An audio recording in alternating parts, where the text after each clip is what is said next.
What they do. I am Josh Jones, ESQ, also known as the Dope Black Lawyer, and welcome to today's episode of Beats, Rhymes, and Crimes Live.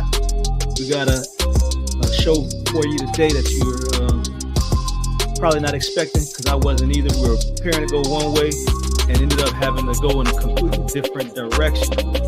So I haven't had a chance to speak with Ali today. He may jump on in a little bit, but if you haven't heard the news, Orenthal James Simpson, also known as the Juice, has passed away at 76 years old from cancer. So in light of everything that we're preparing for today, I decided that we would talk about the Juice, because the Juice literally had the most controversial,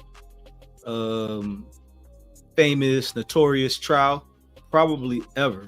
But before we get into that, I want to welcome everybody to Beats, Rhymes, and Crimes. If this is your first time, if this is you've been here for all 57 episodes or however many episodes we got, either way, I want to give you the same warm welcome.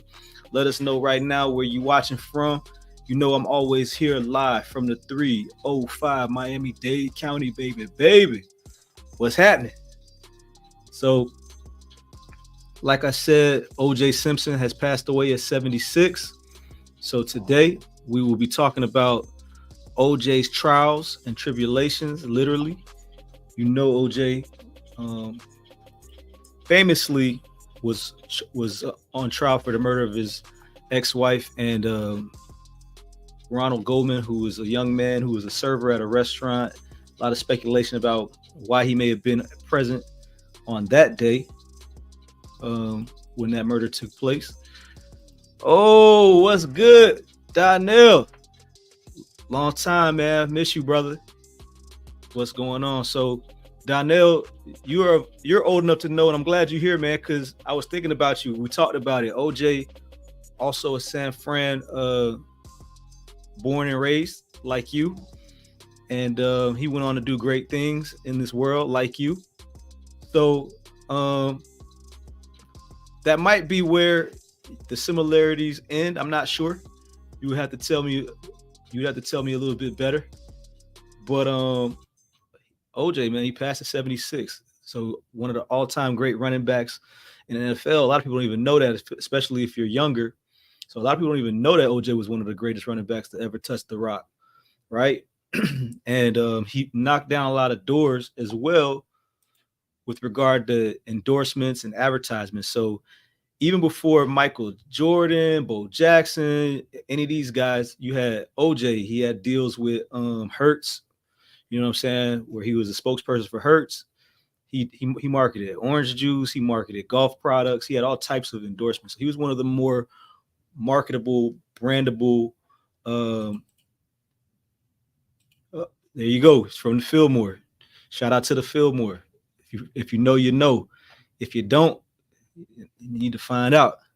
So yeah, so all types of products. So like everybody thinks about what Michael Jordan did for Nike, putting them on the map, and in a lot of ways OJ did the same thing for Hertz. So he was a golden boy, marketable, very much a bankable product for sports, until he wasn't. You know, he was in movies. He was starring on the pregame show for NBC.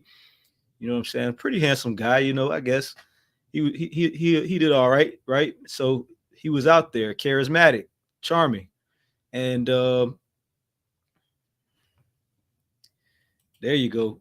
I'm going to see if we can find the clip. But what I realized, though, is that a lot of these kids, man, don't know OJ for that, and even don't really know him for what everybody came to know him for, because it happened, 30 years ago. This year would have made 30 years in June, when the murders of Ron Goldman and Nicole Brown Simpson occurred. So, I mean, when I say kids, I'm not even really talking about just kids, but even grown people don't know much about that trial. But that trial was one of the biggest trials that I remember. It was the first time I remember seeing a trial on TV for over a year. You know, there were a lot of big time players involved in that trial. OJ had what was known as the Dream Team at that time. And if you don't know, spoiler, OJ was found not guilty.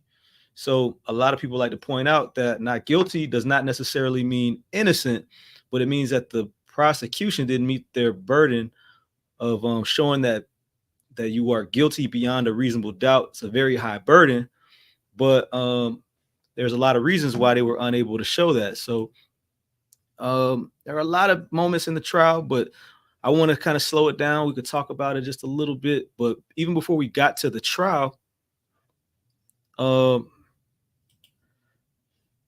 was a lot of coverage. One of the big things was this moment right here. During the middle of the 94 NBA we Finals. We are looking at live pictures of Interstate 5 in Los Angeles. We believe that they stopped a basketball game, NBA Finals game, to talk about O.J. Simpson being in the Bronco while someone was driving it, alleged to have been in possession of a gun. I'm not sure if they ever proved that was true. He never got charged with anything related to a gun. I guess he wouldn't have. He didn't harm anyone, but they stopped a basketball game to show this. I mean, it's just him driving down the highway, vehicle, which is being literally trailed by a phalanx of California Highway Patrol cars and helicopters. Belongs to Al Collins, who disappeared with O.J. Simpson earlier today, shortly after Mr. Simpson was informed that he was going to be formally charged with the murder of his wife and the young man who was with her at the time. It is the latest bizarre development in a string of bizarre and shocking developments that have been going on all day long.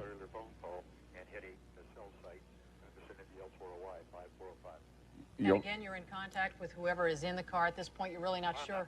So yeah, I mean, they're literally just driving down the street and covering it, overshowing the finals. We'll get back to you as soon as you're ready. So this is like 7, 8 o'clock at night, Again, East to bring Coast, you up to date, we believe daytime that on the that West car Coast belongs in to Al LA. Collins, who is a lifetime friend of O.J. Simpson and disappeared. You hear Tom Brokaw breaking today down what's from a going on, home which is in not San very Fernando much. Valley, as police were And this went on closing for a in to make long an time. arrest of the well-known personality shortly after he had been formally charged with 2 counts.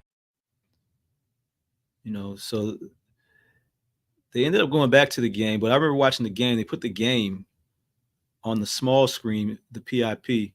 Once again, pictures of Al Collins' cars. It makes its way along a freeway in Los Angeles in the south central part of that area. And we are told by the California Highway Patrol that we went back to the game. And this just reminded me watching this how different the game was. These guys was tough, man. It wasn't no gang, it wasn't no studio gangsters. They was fouling for real. They were really about that life. I haven't seen an NBA fight since the 90s. Really. Maxwell are being teed up as well by referee Eddie Rush. As of the night, the Knicks extend. Officials So, yeah, we had that, and then even as the trial kind of, you know, OJ went on trial, and he was held in jail, but there were so many moments. But one of the big things that occurred was the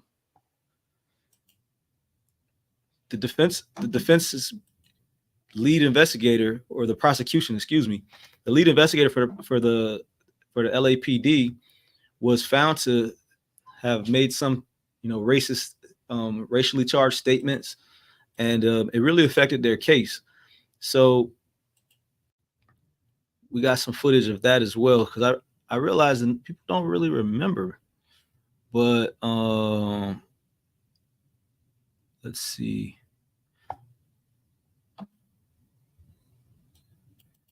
So here we are.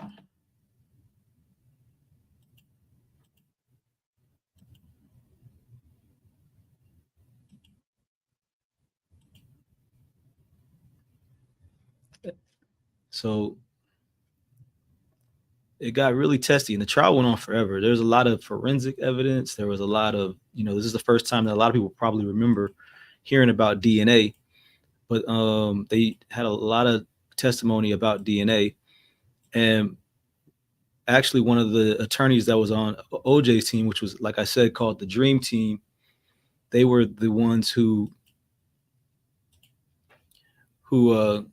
started what's called the Innocence Project. So they actually go around and they get innocent people off. Do you use the word nigger in describing people? So this is legendary attorney, the late F. Lee Bailey, who's questioning Mark Furman right now about whether or not he has ever used racially charged language towards black people. Have you ever called black people a nigger? Presently? Yeah. Oh, No, sir. Have you used that word in the past 10 years? Not that I recall, no. You mean if you called someone a nigger, you have forgotten it? I'm not sure I can answer that question the way you phrased Hey, F. Lee, this is before the days when they was saying the N word. This is F. Lee going ham. He like, hey, I'm gonna use it. So he's definitely out there questioning Mark Furman. Mark Furman saying he does not remember using the word nigger. That's kind of weird. So F. Lee's going in on him. So this is one of the top trial lawyers of all time. A lot of people know him from a lot of trials he was involved in throughout his career, and he's asking these questions to this lead detective. it, sir. You have difficulty understanding the question. I'll rephrase Yes. it. I want you to assume that perhaps at some time since 1985 or 6, you addressed a member of the African American race as a nigger. Is it possible that you have forgotten that act on your part? No, it's not possible. Are you therefore saying that you have not used that word in the past 10 years, Detective Furman?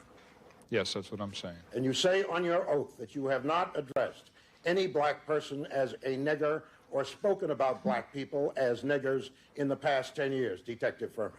That's what I'm saying, sir. So that anyone who comes to this court and quotes you as using that word in dealing with African Americans would be a liar, would they not, Detective Furman? Yes, they would. All of them, correct? All of them. All right. Thank you. As an officer, as officer of the court, he has lied to this court. He is impeached by his own Your Honor, I witness. ask that you put a stop to it. Either put Cordoba on the Excuse stand me, Mr. or Bailey. stop her from catching Stand up. up and speak when it's your turn. Mr. Bailey, you can see how agitated he is, has been caught in a lie. And you know something? Not in this case. You don't get away with that. There's just too many people watching. I did not claim that he related the incident to me. I said I spoke to him and I have no doubt that he'll appear. And I don't have any doubt. Now he's standing up and hair-splitting with us. I never said he said this to me. I just said he spoke to me personally. That's nonsense. That shows you what we have over here in the way of ethics. Yeah, so it kind of reminds you a little bit of the Thug trial where you see it's a battle, man. It's a war. So you're going at it with the other side. You got somebody's life on the line. So both OJ was facing life, and Thug right now is facing the same, punishable by up to life. And the prosecutor, she's trying her best to kind of shift the fact that this guy is saying that this is because even though it's F. Lee Bailey's witness, he's really a prosecution witness. He's the lead detective in this case. He's the one who found the bloody glove. All right. And then, you heard what Furman said. He said that he never used the word nigger that he can recall. And then he came out and said emphatically he had not. And then some years later, this came out where one of the ladies who was doing a story on him had recorded him without his knowledge. And she actually testified, but then after the fact, she came and put it all out there. So this is what she had to say. Part of what she revealed. She There's a whole is story Laura Hart McKinney, the writer who recorded conversations with Mark Furman. Anything out of a nigger's mouth for the first 5 or 6 sentences is a lie. The writer Hold who on, what'd he say? recorded conversations with Mark Furman. Anything out of a nigger's mouth for the first 5 or 6 sentences is a lie. Dang, Mark, you kind of had me going. I thought maybe F. Lee doesn't know what he's talking about. Maybe he's mistaken.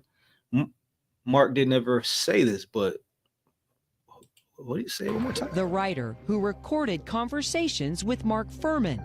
Anything out of a nigger's mouth for the first 5 or 6 sentences is a lie. And she. I'm curious what happens after. So it takes up to 6 sentences for a black person to begin to tell the truth. Is that what he's saying here? I'm not really clear. I wish I would have an opportunity to speak to Mark to gain some clarity, because that's a little weird to me. So So there you go. That's one statement. There's other statements that I don't have for you where he admitted that he tried to destroy the tapes that had this evidence and wasn't successful with doing so. But this was a very, very, very big deal of a trial when it occurred. And even to this day, people still talk about it. It's polarizing. People still fight about what happened. And I think this might be also involving Mark Furman. One of the things that was like a jaw dropper. So this is the last defense witness, right? Prosecution puts on their case. The defense puts on their case. And this is the last witness they had before the prosecution rested, and presumably closing arguments would begin. And then after closing arguments, the jury would go and deliberate. So this is very close, even though it went on for a whole year. This isn't something that happened way in the beginning. This is very close to the end. And this is one of the last things that the jury would have had an opportunity to hear. So check this out. And if you remember it, let us know. All right. Good afternoon, Detective. Good afternoon, Your Honor. You're reminded, sir, that you are still under oath. Mr. Ullman, you may proceed. Detective Furman, was the testimony that you gave at the preliminary hearing in this case completely truthful? I wish to assert my Fifth Amendment privilege. So for those that are not aware, Fifth Amendment privilege is something that you can say that you want to assert when being questioned to keep yourself from self-incrimination, right? So his lawyer is who he's looking to. When he's looking, he's hearing the question, then his lawyer's sitting right there, and his lawyer's telling him not to answer the question. So it's not a very good sign when they ask you questions about, is there any chance that you lied when being questioned? And then you don't say no, right? Or you don't deny the fact that you lied, right? Instead, you choose not to self-incriminate. But it even gets worse. Have you ever falsified a police report? I wish to assert my Fifth Amendment privilege. Is it your intention to assert your Fifth Amendment privilege with respect to all questions that I ask you? Yes.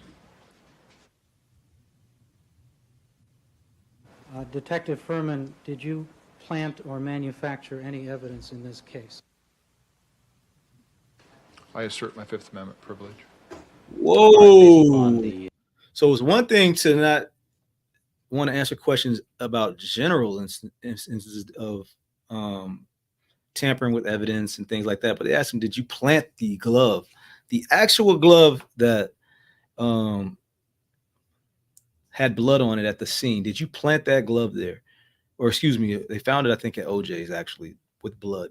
Did you plant that glove there? And he says he wishes to assert his Fifth Amendment privilege. That's crazy. I'm telling you, as a juror, what would you think? Would you be able to trust the prosecution has proven their case when the lead detective says that he will not testify, the one who found the glove, if he planted the glove? It's wild. So Witnesses' answers, the representation by his counsel, Mr. Munger.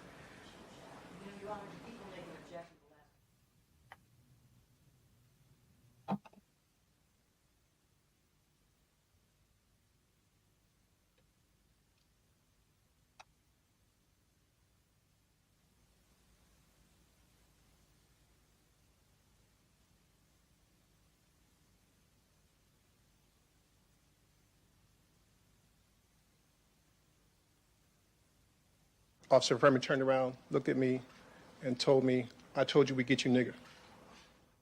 Question assumes IAD and that the jury knows what we're talking about here. Certainly. Asking everybody who is viewing this case to withhold forming any judgments, coming to any conclusions. Today, you saw an unprecedented event. You saw a lead detective who is the person responsible for discovering the majority of the evidence in this case, refused to answer questions on the grounds that the answers that he may give would tend to incriminate him. It's unprecedented in the history of jurisprudence. And so as we left to come down here, O.J. Simpson had tears in his eyes as he thought about the juxtaposition of the various parties here. A lead detective who claims the Fifth Amendment on at least 3 questions today and would on every question. The most salient of those questions was, did you plant evidence in this case? He refused to answer that question on the grounds it might tend to incriminate him. What more does anyone need? It's like a victory lap before the trial even ends for the defense. So you got a chance there to hear from Robert Shapiro, who was the lead attorney, and also from Johnny Cochran, who already had a reputation for, winning cases for celebrities, Todd Bridges. He had represented Michael Jackson and a ton of other people. And one of the greatest attorneys of our time. And they're up there and they get a chance to talk about what this detective would not testify to, right? And even to that, when it comes to this glove, I mean, there are so many fumbles by the prosecution, because watch this. One of the key things that it's always talked about, you never ask a question that you don't know the answer to, but similarly, you wouldn't do something where you don't know what's going to happen, so was there a model or style of glove that you shipped? For those of y'all that are just tuning in, O.J. Simpson, famed NFL running back, actor, and later in life accused of murdering his ex-wife and a friend or lover, whatever the case. He passed away today at 76. So we're just kind of going back through what was called the trial of the century in the 20th century. I think it may be the trial of all times. And this is a moment where the prosecution asked O.J. Simpson to try on a pair of gloves that they felt like would lead to show that he was the one who was responsible for the killing of the 2 individuals. So here we go. The Bloomingdale's exclusively? Yes. Ms. Bimage, who are you employed by? Bloomingdale's. Let me show you the glove that has been marked. Item number 9, the Rockingham glove. And this glove is exclusive to Bloomingdale's? Yes. Okay. Looking at that glove, can you tell us the name or the style? The right hand of style 70263. And what style number was that? 70263. Which glove? Eris Leather Light Glove. During 1990, how many Eris Isotoner Leather Light gloves, brown in color, size extra large, did Bloomingdale's purchase? Approximately 300. Have you ever seen it sold anywhere in the world other than in Bloomingdale's? No, I have not. Is that a Bloomingdale's credit card sales receipt? Yes. So the gloves I showed you in court today then fit the descriptions given on this sales receipt? Yes. And is there a signature on the credit card receipt? Yes. Can you read that signature to us? Nicole Brown. Your Honor, at this time, the people would ask that Mr. So up to this point, they have shown that there's only 300 of these gloves made or sold to Bloomingdale's. Bloomingdale's is the only person who they sell the glove to. And one of the pairs was sold to Nicole Brown Simpson, the woman who was killed, OJ's ex-wife. So now Chris Darden, one of the prosecutors, he's about to ask OJ to try the glove on. So here we go. Simpson stepped forward and try on the glove recovered at Bundy as well as the glove recovered at Rockingham.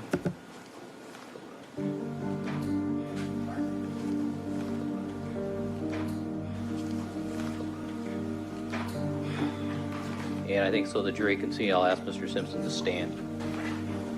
That's People 77. Look at OJ smiling, boy. Love don't fit, boy. You smiling.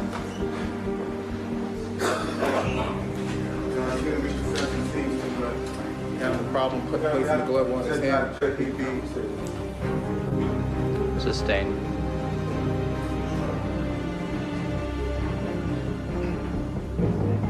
How could you ask OJ to put this glove on? Not People's knowing 164A. Is that the right hand glove?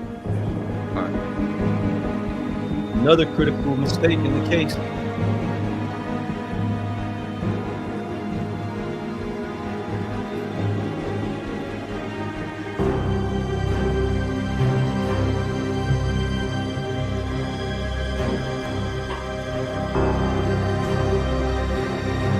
OJ too happy, boy.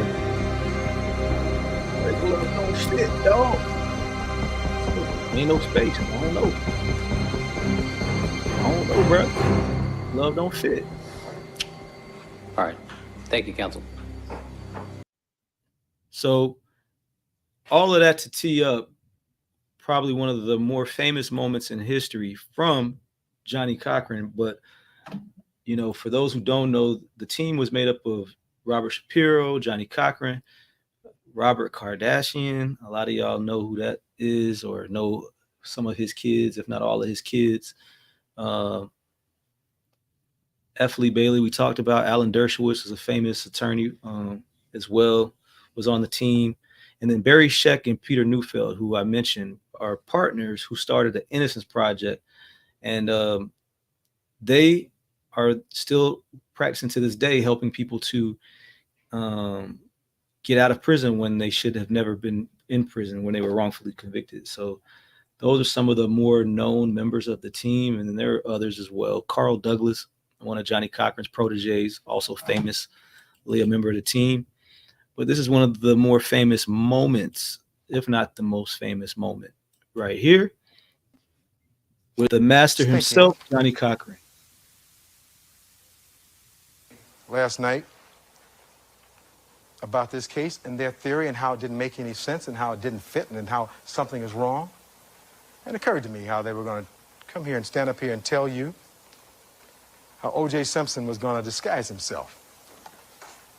Was going to put on a knit cap and some dark clothes, and he was going to get in his white Bronco and this recognizable person and go over and kill his wife.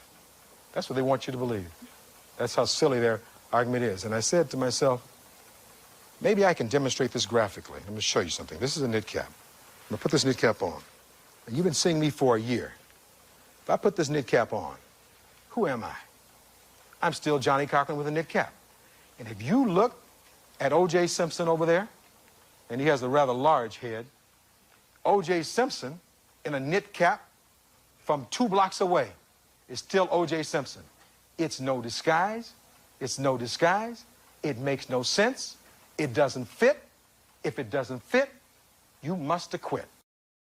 It reminded me that there was testimony early on that Detective Lang had refused basically to pick up a knit cap inside the Brown residence.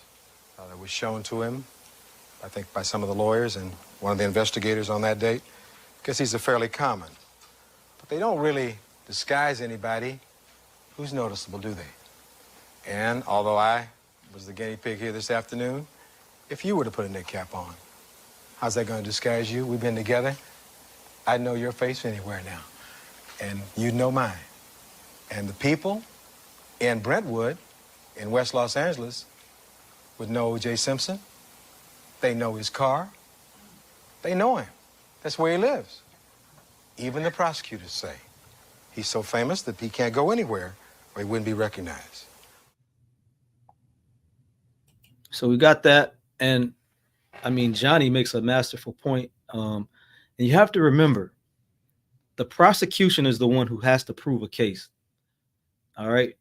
The defense has to poke holes in that case so that, you know, it's not like 51-50. It's got to be like way more likely that the defendant is guilty beyond a reasonable doubt. Right. So it's a high burden, and he's poking holes in it. I mean, they're not talking about a ski mask. They're talking about a knit cap, like just walking around like a hat like this, just knit, a knit hat like this. Like, how would you not recognize one of the most famous people in the world in his own neighborhood? So these are his own neighbors. He lived in the house where the murder took place for years before.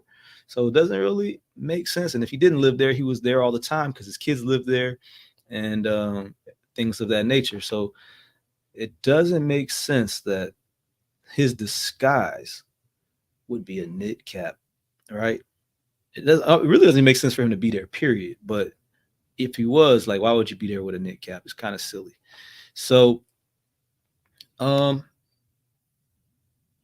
was that. And then, I mean, there was a lot more to it, but it culminated with the jury coming back with a verdict. And let's see. I think I have that footage as well. Let me see if I can tee it up for us. And I'm curious to know right now. Obviously, we know that OJ was found not guilty, but did you believe that the prosecution did enough to prove that he was guilty?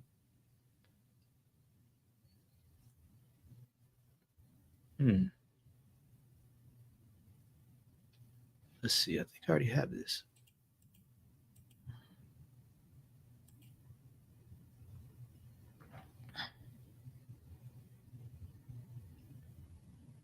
Nope. So let's do this.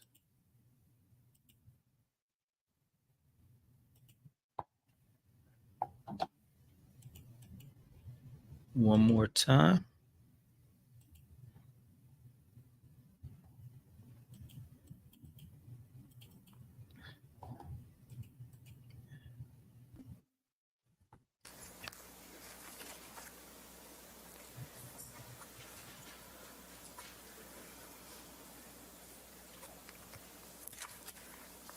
All right, ladies and gentlemen, and of the jury, I'm going to ask that you carefully listen to the verdicts as they are being read by the clerk, Mrs. Robertson. As after the verdicts have been read, you will be asked if these are your verdicts.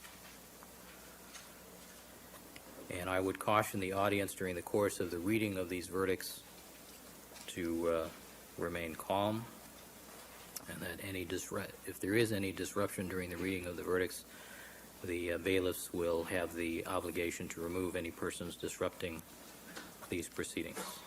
All right, Mrs. Robertson.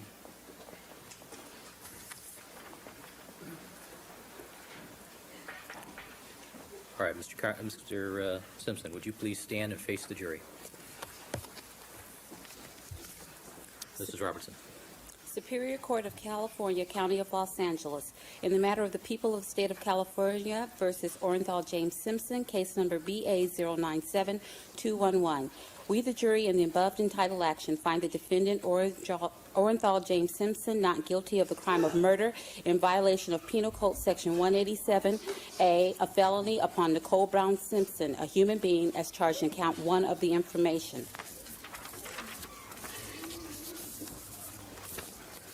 Superior Court of the State of California, County of Los Angeles, in the matter of the people of the State of California versus Orenthal James Simpson.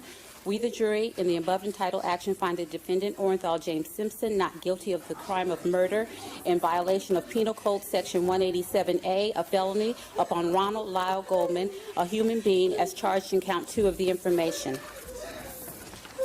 We, the jury, in the above entitled action, further find the special circumstance that the defendant Orenthal family of Ron Goldman, who is vehemently believed that OJ is responsible for these murders for the last 30 years and has taken a lot of action to keep their son's name alive, memory alive, and everything like that. So obviously they're hurting. They believe that OJ did it, and they think that he's getting away with it. You saw the reaction from OJ and Johnny to be able to know what Johnny Cochran whispered to OJ in that moment when they said not guilty. Boy, I would love to have been a fly on the wall.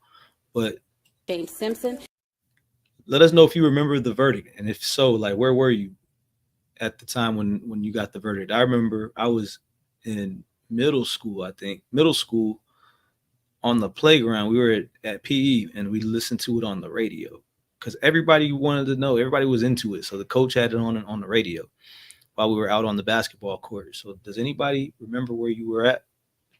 And I remember there being two different reactions, kind of like what you just saw in the courtroom. There were the people mostly who were Black, who were celebrating.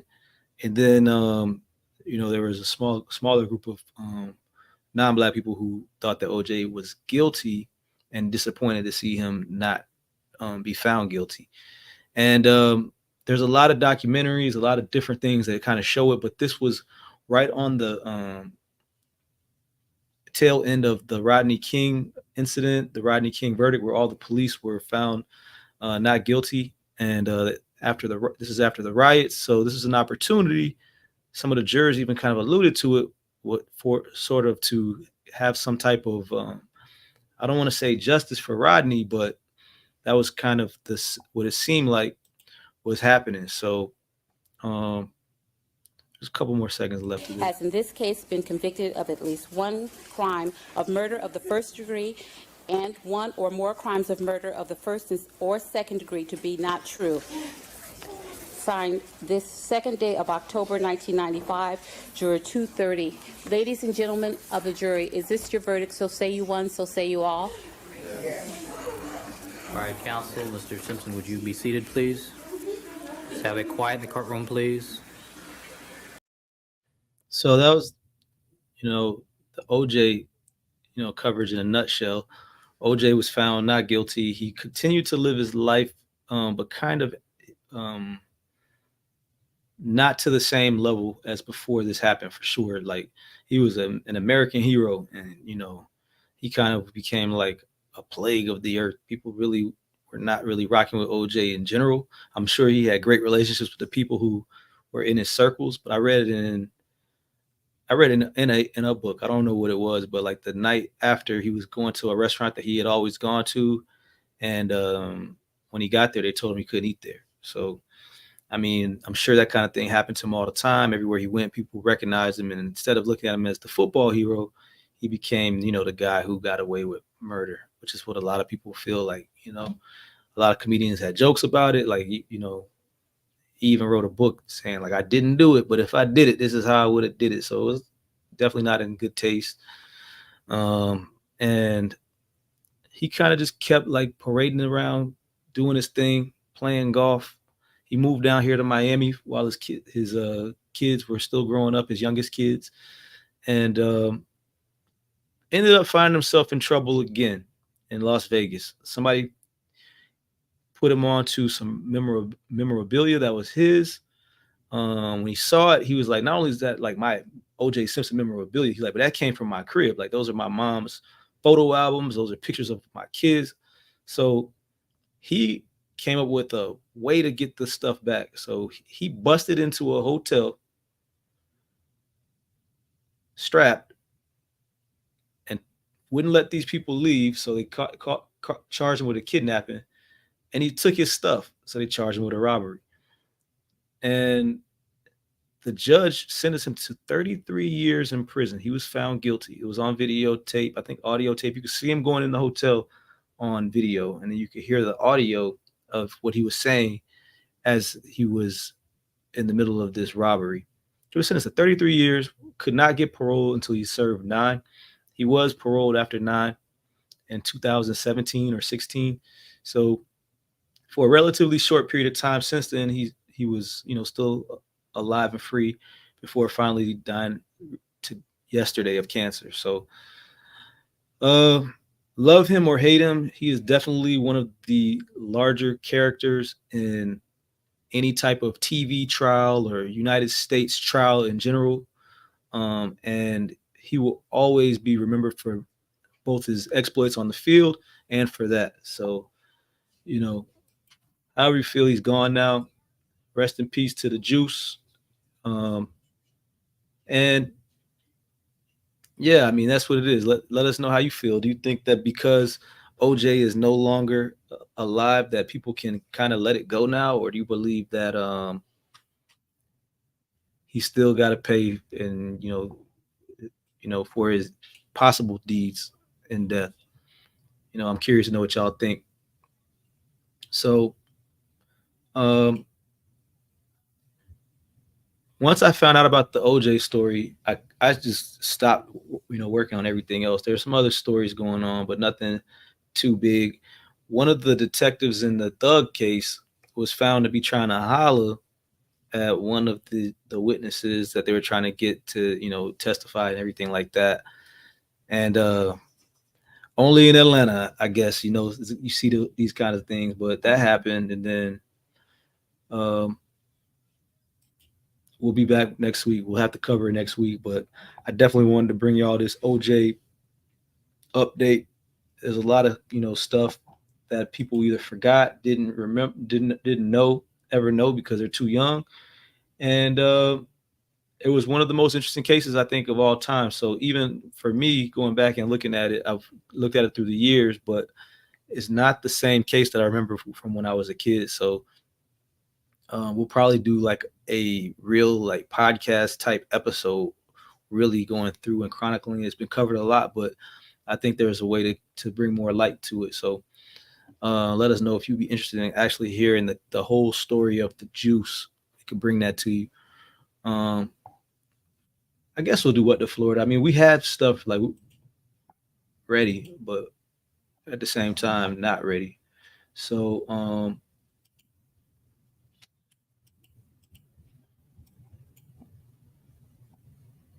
let's see.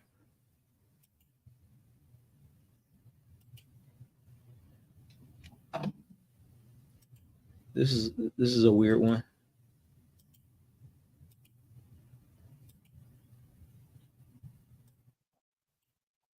All right, let me share my screen.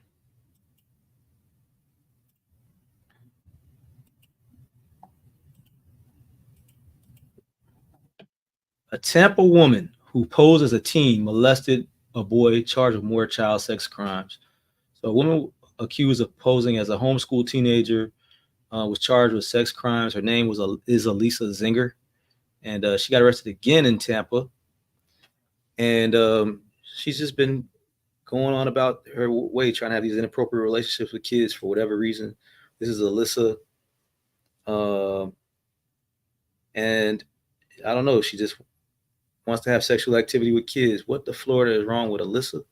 I don't know. But she may have to do some time for that. That's really weird, bizarre, and nasty. So that's our What the Florida. I appreciate you rocking with me today. And if you have any stories or anything you want to hear about that you want to talk about, holla at me, send me a message. You know what I'm saying? You can send it to holla at dopeblacklawyer.com. You can follow us on all social media at dopeblacklawyer. And if we earned your YouTube follow today, please follow us, sign up for the notification so you can be notified when we go live every Thursday at 2 p.m. So I appreciate you being here with me, and I'll holla at you on the next go round.